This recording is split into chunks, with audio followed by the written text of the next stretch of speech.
Boa tarde. A Solférias veio ao Espaço Açores falar com o Dr. Eduardo Elias, da Associação de Turismo dos Açores, sobre a campanha de inverno para este maravilhoso destino. Comigo está o Dr. Eduardo Elias, promotor e gestor do Turismo dos Açores, a quem nós vamos fazer algumas perguntas relativamente ao desafio que nos foi feito Solférias para promover uma campanha dos Açores e que permitisse que se olhasse para o destino não só na perspectiva do verão, mas de facto como um destino de ano inteiro, que é o arquipélago em si. E começava por lhe perguntar como é que o turismo dos Açores encarou este desafio de Solférias. Pois é sempre um especial prazer colaborar com os nossos parceiros, especialmente aqueles que têm a seu cargo a importante tarefa de cuidar dos amigos que de longe nos vêm visitar, de maneira que o trabalho das Solférias, neste concreto, é algo que valorizamos muito e que, por desmistificar aquilo que muitos julgam os Açores como algo de destino de verão, destino sazonal, que não é, e a prova está que eu acabo de vir de uma ação conjuntamente com a revista da TAP e o chefe Liubmir, de que nós estivemos no Pico e que tivemos as 4 estações no dia e o chefe divertiu-se imenso. Maravilhoso neste dia de chuva. Provámos mais de uma centena de belos vinhos do Pico e de elementos da gastronomia, e tivemos a oportunidade de presenciar e visitar todas as belezas naturais do Pico, com exceção da montanha, porque não tivemos tempo lá a subir. Ok. Isso vai-me levar diretamente para uma outra questão, que é desmistificar um bocadinho esta ideia que nós temos aqui continentais, de que os Açores são muita chuva e daí dar um pasto muito verdinho, mas que no inverno não é agradável visitar os Açores. Portanto, temos que desmistificar esta ideia. É ou não, de facto, os Açores são de facto um destino para visitar o ano todo? E se é só uma ilha ou se nós podemos visitar muito mais do que uma ilha? O que as pessoas muitas vezes não têm em conta é que os Açores neste momento são apenas 10 vezes o território nacional e que logo que a nova área territorial ou zona económica exclusiva de Portugal seja retificada, passarão a 2 milhões de quilómetros quadrados, que do sul, que é da Ilha de Santa Maria, até à Ilha do Corvo, são mais de 600 quilómetros, que é mais do que da Ponta de Sagres até o Rio Minho, e, portanto, aquilo que são até as médias climáticas nos Açores, que é um clima temperado, oceânico, de 14, 15 graus, nós temos que acrescentar 3 a 4 graus a mais quando falamos das ilhas de São Miguel e Santa Maria, nomeadamente na Costa Sul. Ou seja, neste momento é verdade que no Corvo e nas Flores estarão à volta de 14, 15 graus, mas também é verdade que na Baía de Ponta Delgada, onde há gente que se banha todos os dias, a água estava a 22 quando eu saí de lá hoje de manhã. Ui, isso é maravilhoso. Portanto, este ano foi um ano excepcional em todo o arquipélago. Essa exceção viu-se, por exemplo, a nível do produto de mergulho, em que nós tivemos tubarões azuis na Costa do Pico até novembro. Houve operações de mergulho junto da Costa do Pico até meados do mês de novembro este ano, operações que normalmente terminavam a meados de setembro, e portanto foi um ano realmente excepcional em termos climáticos e com um clima muito, muito favorável na região. A verdade é que o produto de natureza permite visitar os Açores todo o ano e até há segmentos desse produto de turismo na natureza que até só se podem dar no inverno, certo, como por exemplo a observação de pássaros. Se é verdade que nós temos a ave mais pequena da Europa, que é a estrelinha, ou a ave mais rara da Europa, que é o priolo, ou ainda a marítima mais preciosa, que é o painho das tempestades de Monteiro, da Graciosa, o que atrai os visitantes nesta altura do ano são as aves migratórias da América do Norte, que cada vez que há uma tempestade no Atlântico se vão abrigar nos Açores. Que é aquilo que na brincadeira nós dizemos que é a paixão por fotografar the wrong bird in the wrong place. Muito bom. É bom partilhar realmente essa informação, são curiosidades, mas são importantíssimas. Essas migratórias já ultrapassaram os 400 avistamentos. Ou seja, já houve mais de 400 avistamentos de aves da América do Norte nos Açores.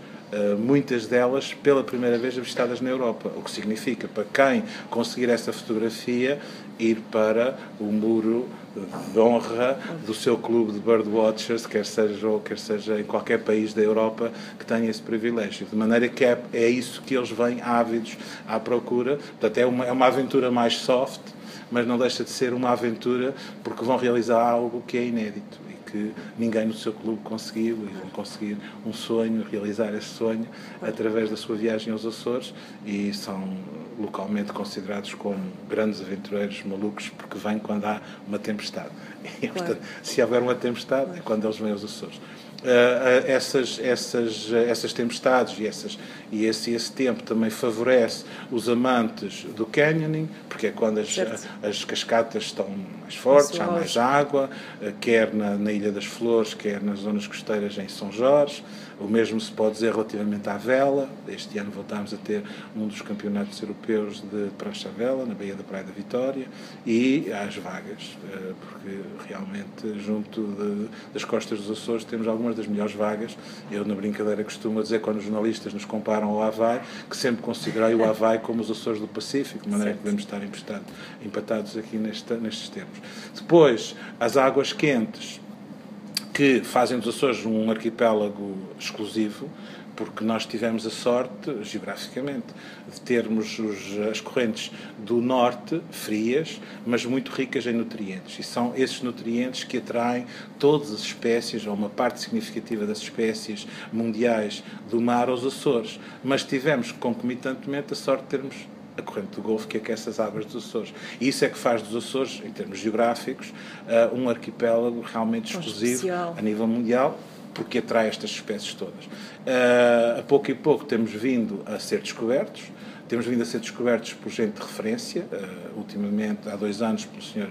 David Attenborough, que realizou só 500 horas de filmagem em 4K nos Açores, porque chegou à conclusão que bastava quedar-se nos Açores para conseguir filmar a maior parte das espécies que havia no mar, porque elas mais cedo ou mais tarde passariam pelos Açores. Não precisava de sair dali. Fantástico. Então acabou por filmar 27 espécies de cetáceos, 7 espécies de tartarugas, há muitas das cerca de 600 variedades de peixes que nós encontramos nos Açores.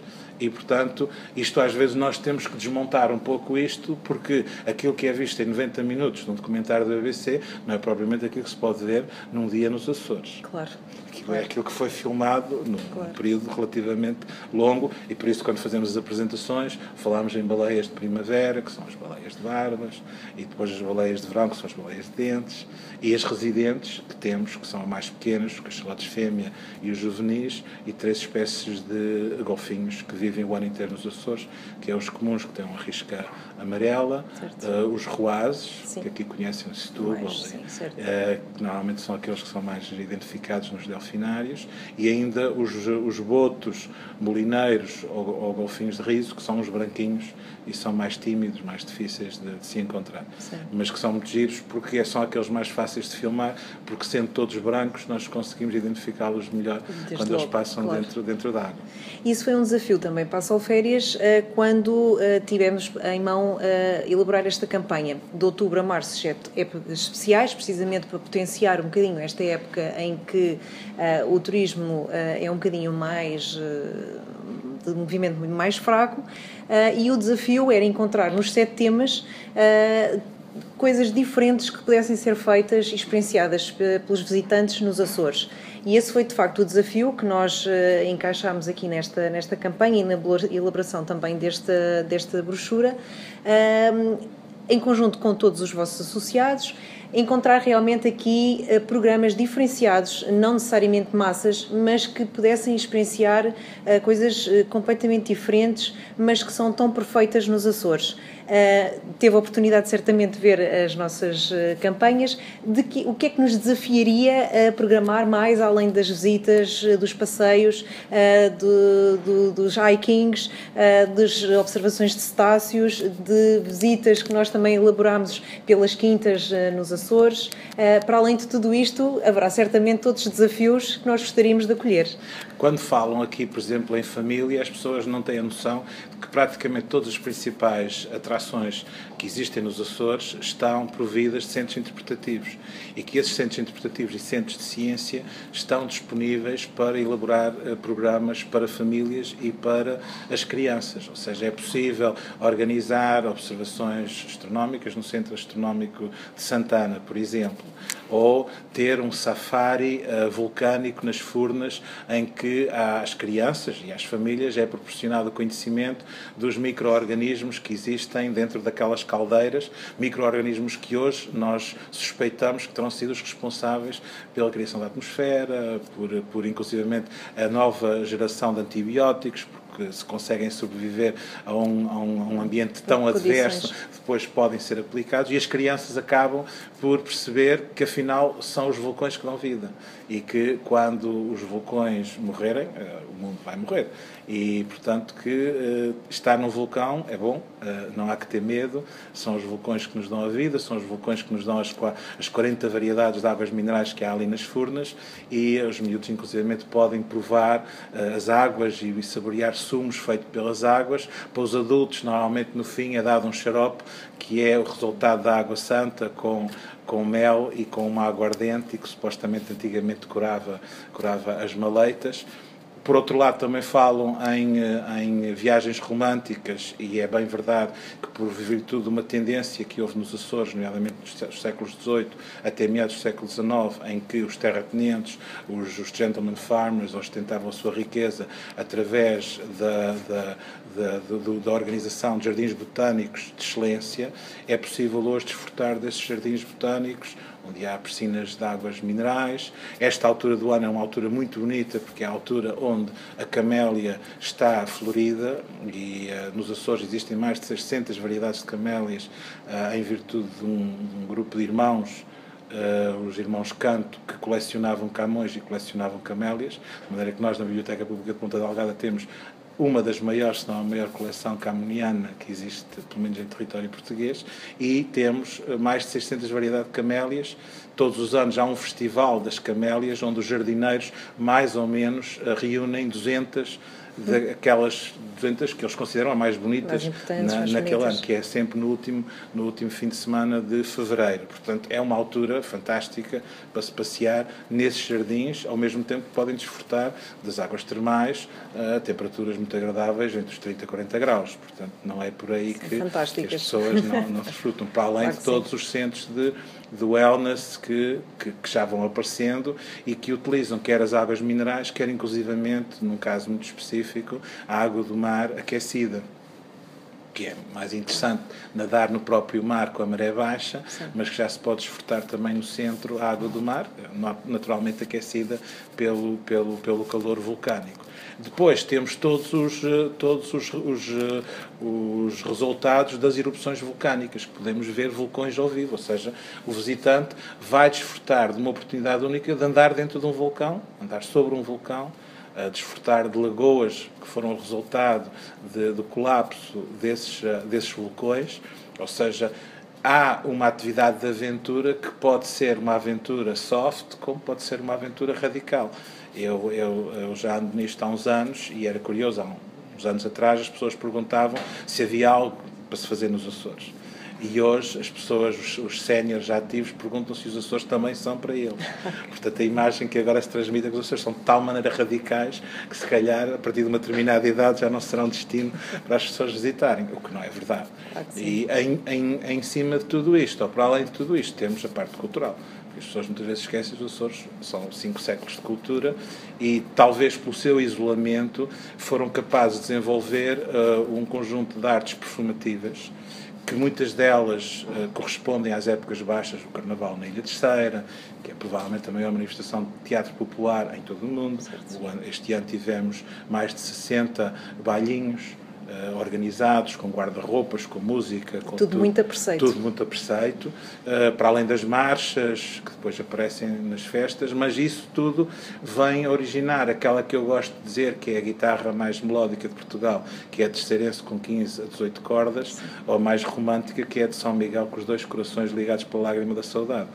Com 45 grupos folclóricos, 110 das 800 bandas filarmónicas de Portugal, 4 academias, 3 conservatórios, há 30% da população dos Açores que atua em público durante todo o ano. E agora, no inverno, é a altura em que se sai a cantar aos reis, em que se vai cantar às estrelas na noite de 1 para 2 de fevereiro.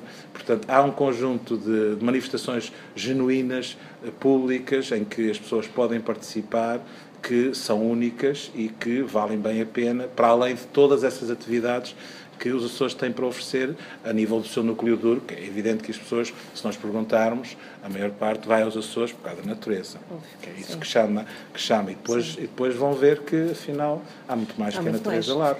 E já agora, para terminarmos com chave de ouro, algo que é riquíssimo nos Açores e que nós apreciamos muito, que é a gastronomia. Pois. E o espaço em si, que nós selecionámos, tem muito a ver com isso. Eu ainda agora vim, a semana passada, foi uma semana toda dedicada à gastronomia, em que nós tivemos a oportunidade de percorrer uma série de adegas, onde estão a produzir os novos vinhos dos Açores.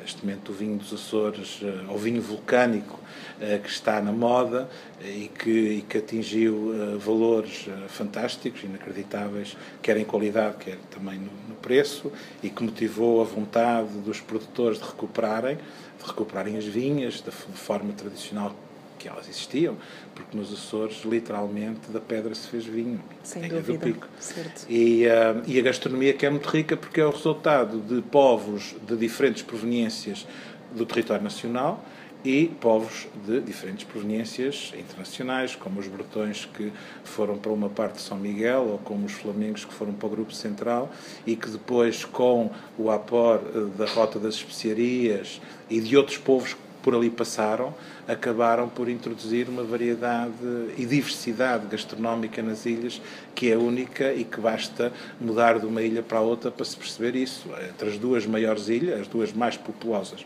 que é São Miguel e Terceira, nota-se, Terceira por via da rota das especiarias, muita influência das especiarias orientais. São Miguel, porque as especiarias por lá não passaram, tem uma grande influência do sal, pimenta e alho que caracteriza o bife miquelense, ou bife regional. Maravilhoso. E as queijadas não se pode esquecer, não é? Cada ilha tem a sua. Terceira, evidentemente, porque era a capital dos Açores durante 400 anos, era ali que se fixavam os conventos, era ali que estava a Sé Catedral, tem a maior parte dos doces conventuais. E, portanto, os Papos de Anjos, Rigas de Freira, tudo isso acaba por se concentrar mais na Ilha Terceira, mas São Miguel tem, evidentemente, que a queijada da Vila, que também nasceu num convento e que também é um marco, juntamente com todos os derivados das culturas que lá foram editadas, como o pudim de chá verde, certo, o chá também importantíssimo, os doces e os gelados do maracujá, agora do café, certo.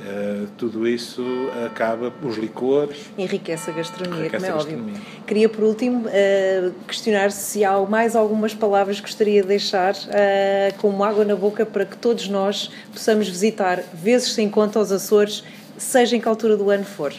Eu julgo que os Açores, a grande vantagem que têm é o facto de as pessoas, uma vez lá, quererão certamente regressar, porque vão descobrir que não é uma estadia de uma semana, 2, 3, que é suficiente para se conhecer, especialmente para quem se dedica à aventura, porque aí vê-se uma parte dos Açores que é perfeitamente desconhecida do grande público, porque entramos por caminhos dentro e vamos conhecer lagoas e cascatas e florestas e paisagens que estão realmente escondidas e que não estão de forma nenhuma acessíveis ao grande público que circula pelas estradas dos Açores. Portanto, ir aos Açores é querer voltar. É querer voltar, sem dúvida. E pronto, fica um pequenino apontamento de tudo aquilo que nós podemos visitar e querer conhecer, vezes sem conta, como aqui dissemos, ao longo de todo o ano os Açores, e queremos que a Só Férias aproxime muito mais todos os agentes de viagens dos Açores. Obrigada por este bocadinho. Obrigado.